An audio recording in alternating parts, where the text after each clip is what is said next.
Next level ministry. Next level ministry. Next level ministry. Next level ministry. Speak to me, Lord, please. Lord, won't you please? Speak, Lord. Lord, won't you please? Speak to me, Lord. Speak right now.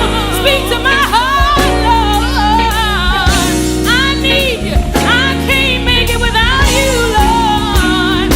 Yeah, yeah. Lord, have thine own way. I need to feel, Lord, away from thee, Lord. Lord, won't you please? Oh,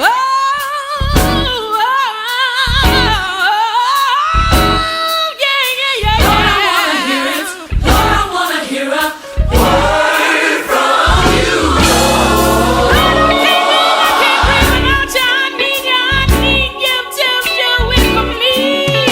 Yeah, yeah. Speak right now, Lord. Come on, Jesus. Speak, Lord, I hear it. Lord, I wanna hear a word from you, Lord. Give it to me, Jesus. I need it right now. Have your way in my life. Speak, Lord. Let your Shekinah glory fall right now, Jesus. Oh, yeah, yeah. Use me for your service. Have your way. Speak, Lord. In the 6th verse.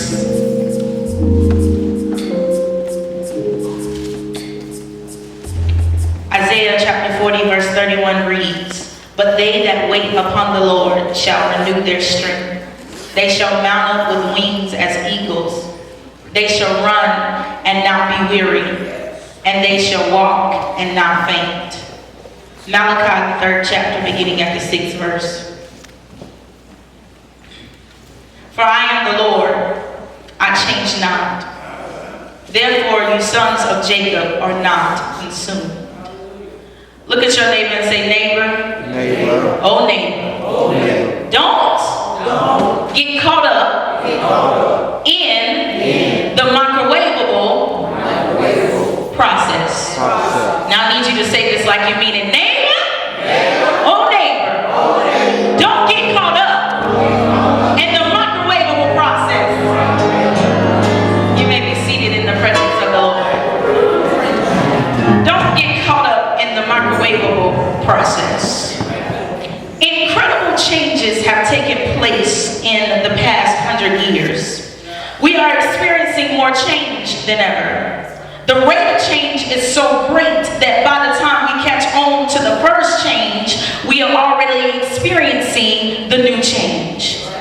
Everything that was familiar to us is constantly changing and evolving. We are constantly on the move, doing things, eating stuff, working, jogging, writing, marrying, divorcing, shopping, twerking, you name it, we're doing it. People are coming and going 24 hours a day. The interstates and most of our streets are jam-packed with traffic, and it seems to never stop. For some reason, we're living in a microwavable generation where we have to have everything right now. We don't want to wait for nothing, and we don't want to go through anybody's process to get to anything, because we are living in a microwavable generation. Look at your neighbor and say, you're living in a microwavable generation. Our faces reflect tension all the time. We frown more than we smile. The air is polluted. The earth is shaking. The hearts are breaking. The malls are crowded. The nerves are shot. And every time you turn around, the streets are dangerous. Yet, this is the society in which we live in, and the society in which we are contributing to. This is the age of the half-read page and the mad dash and the fast cash and the plain hops and the brief stops. This is the age of the short attention spans. Every time I turn around, everybody is ADD or ADHD. You can't sit in a church service without getting on your phone, without texting, without going on games. We are a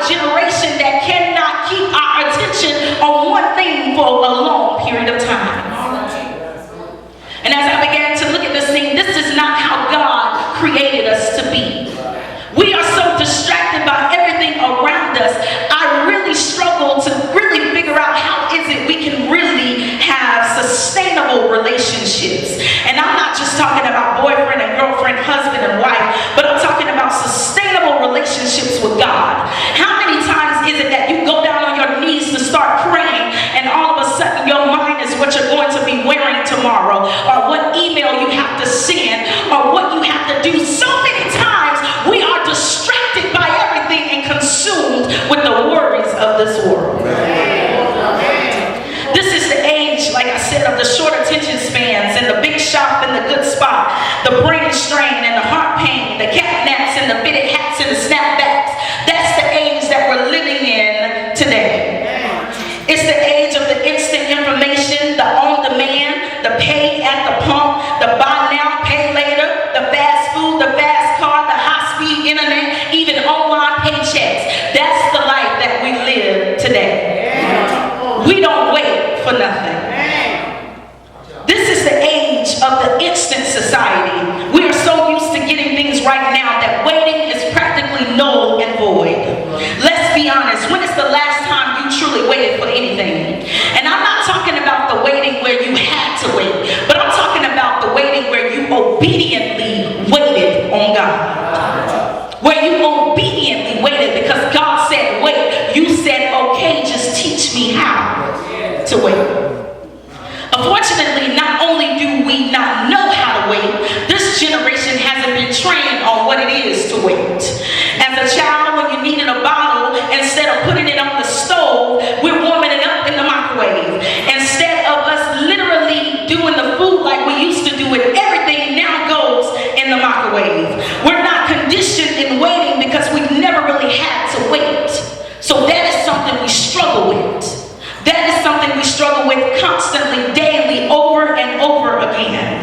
Now, I know I'm only talking about me this morning, but I'm 26 years old and I'm trying to figure out why is it that I have prepared so many to go into marriage and yet I'm still not married? Why is it that my homegirls and my friends I went to school with have already had abortions and I'm still waiting on having my first child? Why is it that everybody seems to be moving forward and I seem to be standing still? But God began to deal with me and change my mind, and He wants the people of God to understand that just because you're standing still does not mean that you are stagnant in your process. You have to understand that sometimes your pain is preparation for your destiny. Sometimes you have to understand that sometimes your purpose is being still. But if we are still, we feel like we are unproductive. If we are still, we feel like nothing is happening. We don't even watch commercials anymore because we record the show and then we literally fast forward all the way through it.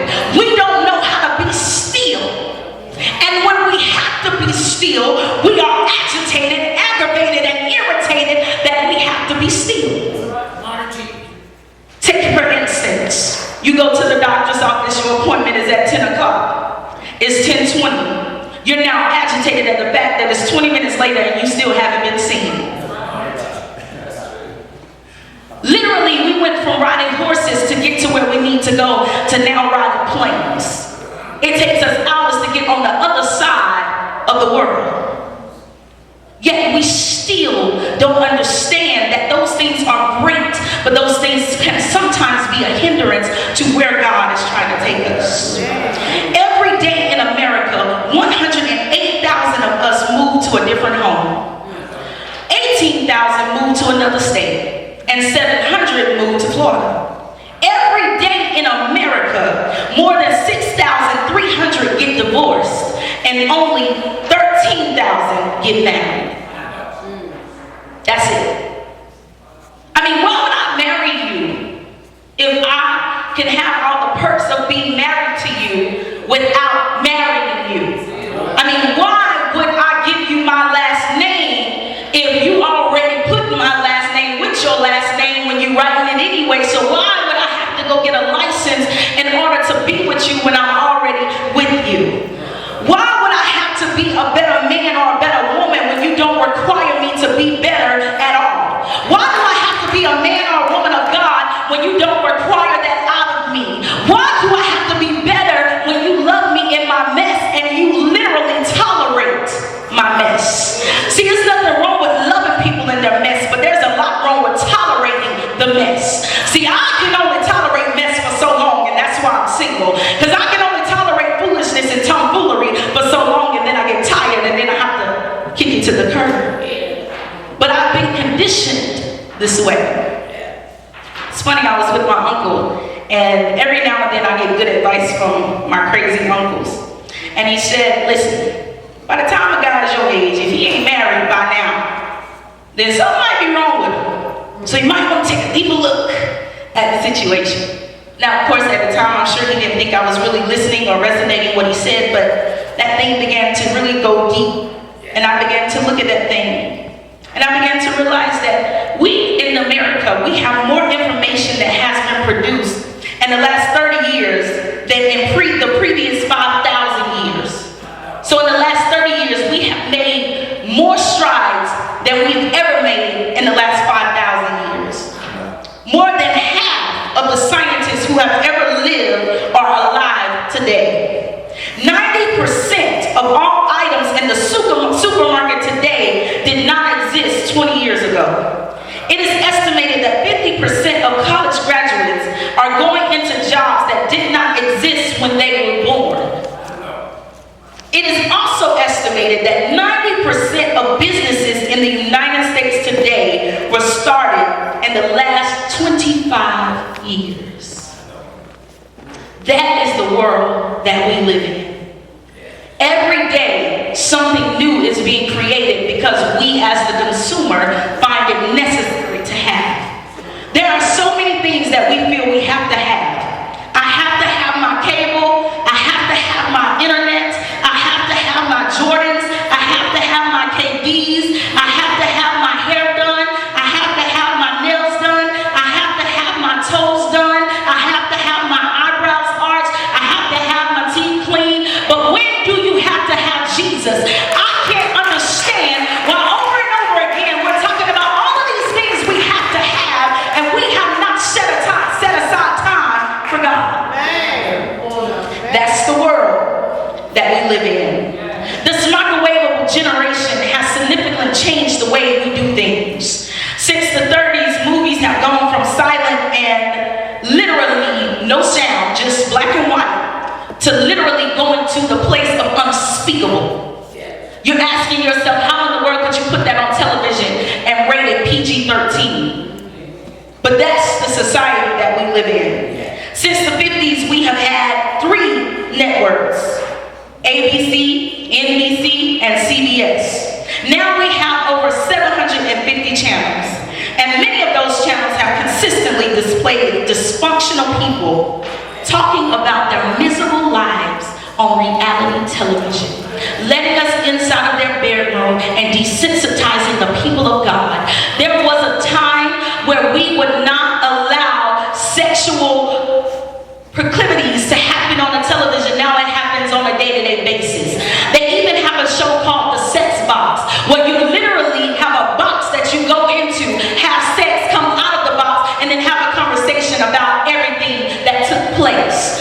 I'm trying to figure out, how in the world do we get to a place where we are okay with all of these things happening, and this is literally on television? We are a microwavable generation, and we don't want or wait for nothing. Many of these changes have turned our world into a war zone. But some of you are so asleep, you need to be slapped, because you literally can't even see that you are being overtaken. For we wrestle not against flesh and blood, but you are too consumed in your mind to understand that the carnal mind cannot receive the revelations of God. But we're too caught up in what's going on at Courtney's house and Ashley's house that we're not thinking about what's going on in this house. It's okay for me to pull your rug. It's okay for me to call you out. But all of my mess, I'm going to sweep it up under the rug and throw the rug over it. I'm not going to deal with my disgusting self. I'm not going to deal with my lukewarm personality. I'm just going to deal with you. Because in order to deal with me, it's going to take some time. And I don't have time to deal with me, but I have a whole lot of time to deal with you. I don't have time to deal with my mess, but I have a whole lot of time to deal with your mess. Because your sin is greater than my sin. Your mess is greater than my mess. And if I get you in order, then I have done my service. Some of us are running out around here and we're literally acting like little mini Jesuses. We're acting like little mini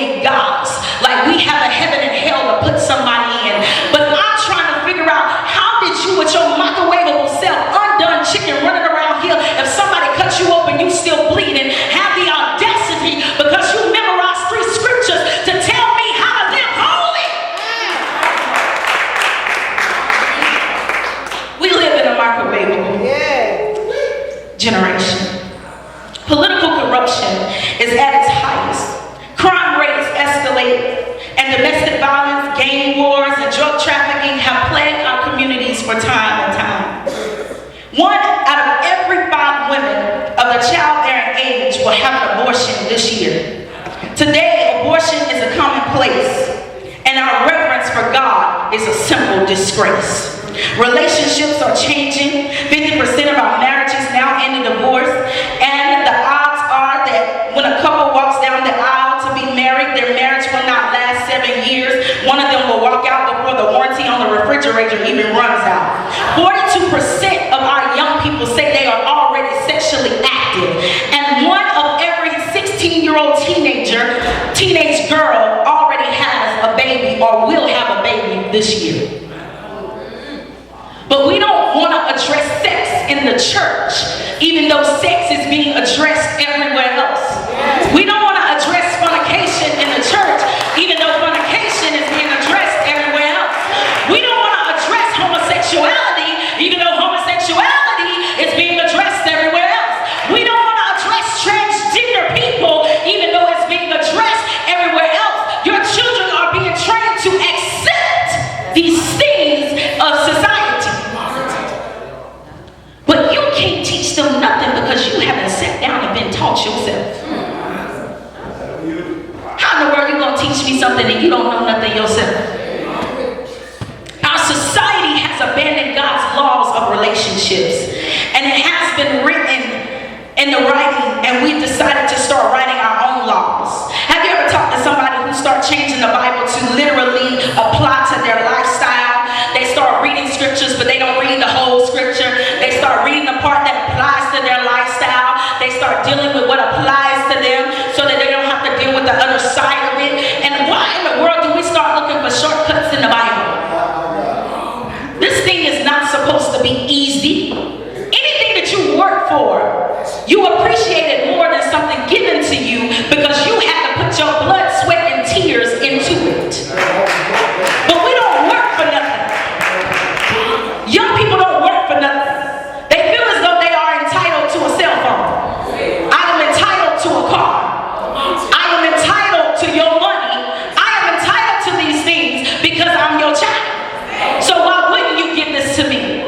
So if I am entitled to all of these things, and I mean I ain't tripping, give it to them. I would. Because I need to keep up with them. But this is what I'm saying. If you feel that you are entitled to all of these things, then shouldn't you feel that you are entitled to learn how to be a woman of God and keep your legs closed? Shouldn't you feel like you are entitled to learning how to be a man of God and keeping it in your pants? It's not okay for you to run around here and make babies just because you're not going to be the baby mama, you're going to be the baby daddy. I need for parents to start making sure that the same standard that you have for us women, I need you to have it for the men as well. I need you to stop talking about we fast, hot, and everything else and tell the boys that you a pimp, you a player, do your thing. That's not what we need to be doing. Amen. Us and our microwavable generation and the way we act and the way we conduct ourselves, we literally stink in the nostrils of God, and God is sick and tired of our foolishness.